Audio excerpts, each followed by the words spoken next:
brought to you by War Thunder. Originally, the Lich King was supposed to be heavily connected to the old god Yogg-Saron. That is why he built the Icecrown citadel from saronite, why Yogg-Saron showed us visions of Arthas, why Yogg-Saron was called the god of death, and this ended up being just entirely abandoned. Alongside this, we obviously had Nathanos that had an entire cinematic about him being entirely scrapped, and he never actually ended showing up in the expansion. Looking further into history, we had the defeat of Admiral Taylor by the necromancers and the supposed Dark One that never ended up actually manifesting. Despite Blizzard fixing some of these inconsistencies, World of Warcraft is still filled with so many abandoned or scrapped storylines. Some were built as major lore points, some minor questlines, and almost all are a mystery up to this day. So let's take a look at what are abandoned storylines of World of Warcraft. The Dark One. Alliance fans in particular will remember this one as one of the most important Alliance characters. Captain Taylor ended up being killed for literally no important or significant reason whatsoever. Keep in mind, this is a guy from previous cinematics. He was not just some random Alliance NPC. This is all related to Wrathion that was supposed to also be a big deal, which we'll get into in a moment, that never actually ended up happening. Taylor agreed to protect Wrathion on alternate Draenor and he was in house arrest, but then one of the guys called a File had betrayed Taylor, turned him into a necromancer, killed the entire garrison, and raised them as ghosts. All this happened in Spires of Rock, and it never ended up getting any sort of conclusion 10 years later. The File was apparently obsessed with ley lines, and apparently a Dark One had offered him something in order to do this to destroy the entire garrison. Now, obviously, there was supposed to be some big setup here, either with Kel'Thuzad, Old Gods, or very likely even the Jailer, even back then, as this is necromancy in question, but we never actually learned what happened. It was just some super random event. Realistically, half of World's Draenor was scrapped, but one of the most important characters of the Alliance ended up dying for literally no reason in a storyline that really led nowhere. Wrathion. I don't know how many of you guys remember this back from Myths of Pandaria, but originally, Wrathion was supposed to have a really major role. He was really being set up as something akin to like this great mysterious prophet, potentially bigger than Medivh. His entire shtick in Pandaria was to unite Azeroth for the greater threats that are to come. That meant even eliminating one faction if the other was to be a better protector for the world. He was a tiny whelp, he was the son of Deathwing, but he was supposed to be beyond wise and to have visions of some great threat that is coming. That is why he was so mysterious back in MoP. Like, if you could say one thing about Wrathion, is that he was all about mystery. This sort of manifested with the Legion invasion that happened a few years later, but obviously the Legion was not the big threat, as we got bigger things coming down the line. And most recently, we got Wrathion's major role in Dragonflight, where he was turned like 180 degrees. He ended up being this sort of brat that was constantly bickering with his brother, I mean the entire expansion, and ultimately they just ended up being one huge happy family. However, most importantly, we realized he doesn't really know anything, nor does he have some grand cosmological visions, so the entire mysterious dark figure shtick from Myths of Pandaria really seems like roleplay from this point of view, like Wrathion was just trying to be edgy. Arthas and Yogg-Saron. This is one of the potentially coolest lore outcomes that has been heavily set up, but eventually ended up being scrapped and just completely unrelated. However, there was 100% a big plan that never really came to fruition. Yogg-Saron in Wrath was, for a really big reason, called the God of Death. The Scourge heavily utilized saronite, which is his blood, and they literally built the entire Icecrown citadel from it, where the Lich King ruled from the top of the saronite citadel. When we got visions from Yogg-Saron, he showed us Arthas and Bolvar, and Yogg-Saron himself said that Arthas will soon learn that no king rules forever, which is exactly what Nathanos said later down the line. Now, when you look at Wrath from this perspective, there is obviously a huge disconnect. How Yogg-Saron was right next door to Arthas' citadel, but they never really interacted in any way, shape, or form, and that is because these two were very likely supposed to be heavily connected originally. Saronite itself is the biggest hint here, and that is exactly how old gods work. They use their essence to create new servants. That is how they started the Emerald Night Realm, for example, by getting inside the world trees. I know from this current lore perspective it might not make a lot of sense, as we know the old gods are just tools of the Warlords, but keep in mind, all of this is pre-Chronicle lore, so this is Wrath of the Lich King lore. Back then, old gods were believed to be the biggest villains ever, stronger than Sargeras, and they were something entirely different, something entirely more mysterious. areas. Also, the Scourge had corrupted Nerubians that were old god servants, so there was this connection as well. It is very likely that originally Blizzard planned to either have the Lich King be allied to Yogg-Saron, hence they called him the God of Death, or one of the other ideas is that he corrupted Arthas and even got him to turn into the Lich King. It was not really Mal'Ganis that was doing all the big stuff. This ended up obviously being scrapped, and then we had two entirely unrelated villains right next to each other, with one of them living in a tower of saronite for literally no reason whatsoever. However, I think it would have been much cooler if Yogg-Saron was behind the Lich King instead of the Jailer. If you want to get the most comprehensive vehicle combat game ever made, check out War Thunder, available for free on PC and consoles. With over 2,500 tanks, planes, helicopters, and ships of 10 major nations, you can immerse yourself in intense combat with realistic graphics, authentic sounds, with a worldwide community of over 70 million players. Join in epic PvP battles, and if you're a fan of military history, there is not a game better suited for you. What I love the most is how crazy in-depth the customization is, and it can really feel like your vehicle. Coolest thing is, the game is super heavily optimized with amazing FPS, even for lower end machines, and you don't need any extra hardware, just a mouse and a keyboard or a controller. So right now is the best time ever to get into War Thunder, play the game for free on PC, PlayStation or Xbox, use my link, and all new and returning players that haven't played for at least 6 months across all platforms will get a massive bonus pack, multiple premium vehicles, and an exclusive vehicle decorator, experience boost, 7 days premium, 100k silver, among other things. Check out War Thunder.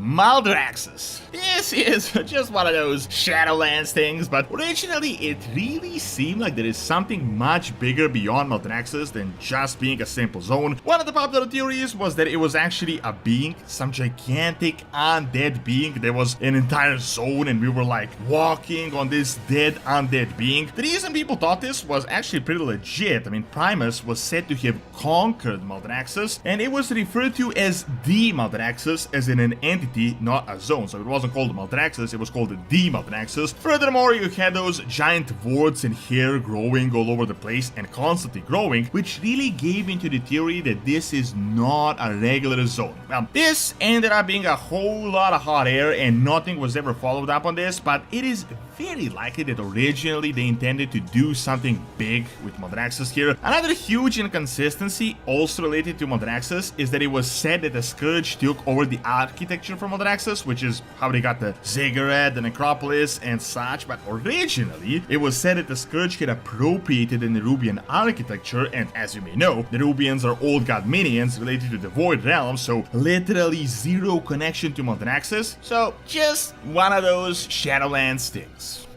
Nathanos. This is legit one of the craziest things Blizzard has ever done. Usually these scrapped and abandoned features were something that sort of started, was hinted at, but then they, just abandoned it. But literally they put this guy right in the spotlight. They built an entire full effort cinematic where he fought Tyrande, taunted her, how he's now reuniting with his queen. Then in another cinematic they had Tyrande taunting Sylvanas about how, nothing about Nathanos, which just goes to show that this guy was supposed to be a really major character, very much next to the level of Sylvanas in Shadowlands, and he never actually showed up anywhere and wasn't even mentioned. The only thing we got was a hint that Sylvanas could be searching for him, but this is one single line. Ultimately, this ended up being as in the Jailer had taken his soul to spite Sylvanas to show her that she doesn't mean anything, but this was so obviously not actually intended, and it looked like there was supposed to be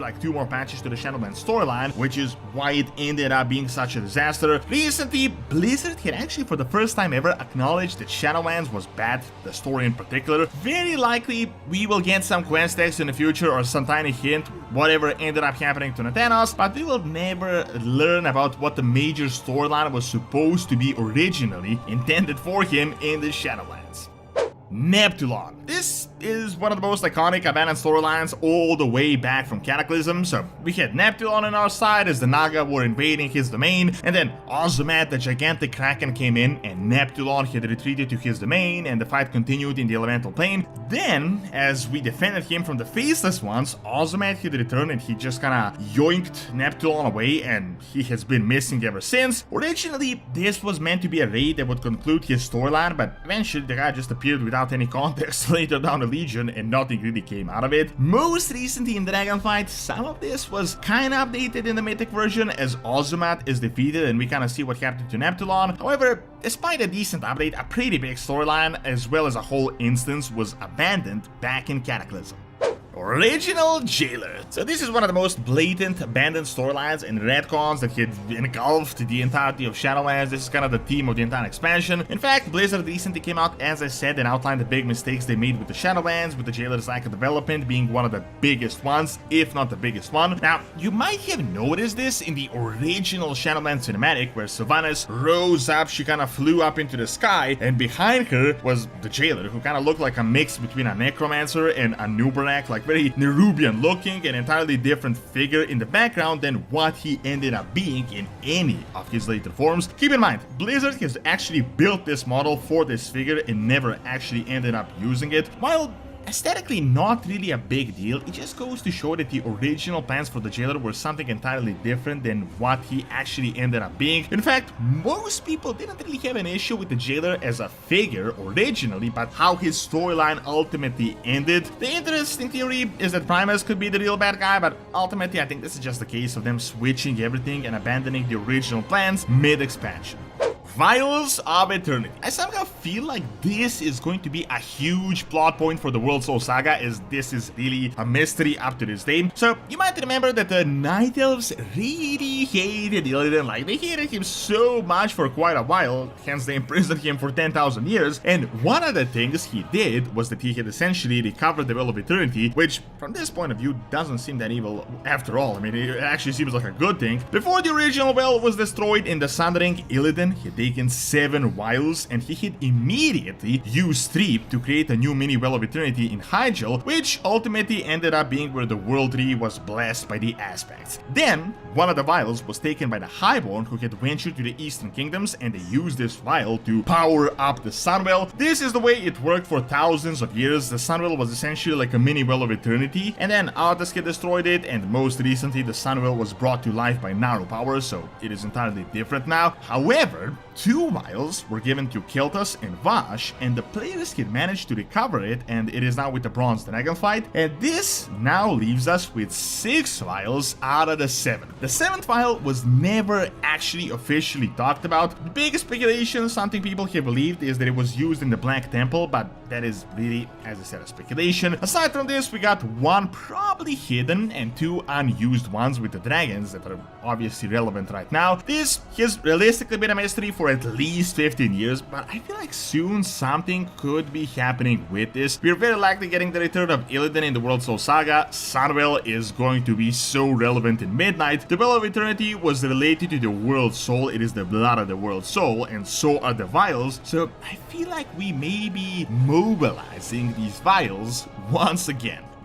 Botani. This is a pretty big event that was completely forgotten by so many people, but when you really examine the lore implications, you realize how impactful something like this would actually be. Now, you guys might remember the Botani from Worlds of Draenor as the bark-skinned humanoids. They are native primals of the Dominion of Life, whose goal was to transform the entirety of Draenor into a complete jungle, and they had constantly battled the Breakers. They were incredibly dangerous, as they were notorious for their ability to infest humanoid races and turn them into slaves, and they're considered as a heavily invasive species. Well, you might remember back in BFA when we had a Mega questline as Draenor was falling apart, the orcs had escaped, the Mega orcs that are currently playable. A bunch of other beings, including the Botani, also escaped through the portal, and they had settled mainly in the Barrens, but also Durotar. Why this is relevant is because lore-wise, it has been about 8 years since then, and there has not been a single hint or a mention of the Botani. We don't know how much impact they have on Azeroth's its nature, but it is pretty similar. I mean, we have orc shamans that worked on both planets as well as druids, so without a doubt the Botani could use their stuff on Azeroth as well. Seeing that Barrens in the entire area surrounding Ashenvale and Barrens is quite heavily natured, by this point there should have been something, and this is definitely some sort of a questline we should be seeing in the future. Chromatus. This is not really abandoned in the full sense of the word, but it is in fact a huge missed opportunity, as we just had a full-on dragon expansion and there was not a single word of Chromatus whatsoever. If you guys remember from the early Dragonflight announcement days, Chromatus was the #1 speculation for the final boss of the expansion, and honestly, it made a lot of sense. Chromatus was the first ever successfully created chromatic dragon, hence the name. This means that he had the power of all 5 Dragonflights, and as you may know, that was one of the main things Deathwing had wanted to do for the longest time. Ultimately, Chromatus was defeated, but his body was said to be indestructible, and it was heavily hinted that a dark power could revive him after defeat, so the Aspects decided to create an arcane prison and put him there, but nothing really came out of this. Now, I don't necessarily think Chromatus should have been the final boss, even though that might have been more interesting than Farak, but this is definitely a huge missed opportunity, as a Dark Force could have definitely come to revive him and turn him into a much bigger threat than he was in the past. Don't forget to check out War Thunder with my link and play for free on PC, PlayStation or Xbox. All new and returning players that haven't played in at least 6 months will also receive a massive bonus pack across all platforms, including multiple premium vehicles and other goodies. Available for a limited time only, so make sure not to miss it. Thank you for watching. Check out how Blizzard has just apologized for the channel ads by clicking on the screen, and check out my video on HD qualities in Spain by clicking on the screen as well. See you next time!